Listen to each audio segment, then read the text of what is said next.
మూస చేత వెండిని, కొలిమి చేత బంగారును, తాను పొందిన కీర్తి చేత నరుని పరిశోధించవచ్చును. హృదయాలను పరిశోధించువాడు యేసయ్య.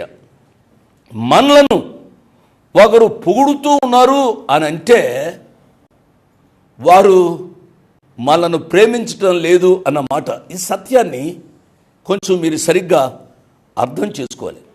ఎందుకు చేతననగా మనను పొగుడుతున్నవారు ఎట్టివారైనప్పటికీ కూడా ఆ పొగుడుతున్న వారిని ఎక్కువగా ప్రేమించే లక్షణం మానవ స్వభావం. నా మాట మీరు వింటున్నారు కదా, అది మానవ స్వభావం, అది దైవ స్వభావం కాదు. నేను అప్పుడప్పుడు చెబుతూ ఉంటాను, చనిపోయిన వాని కన్నులు చేరడేసి అన్న రీతిగా చనిపోయినప్పుడు ప్రసంగాలు చేస్తూ ఉంటారు. ఈ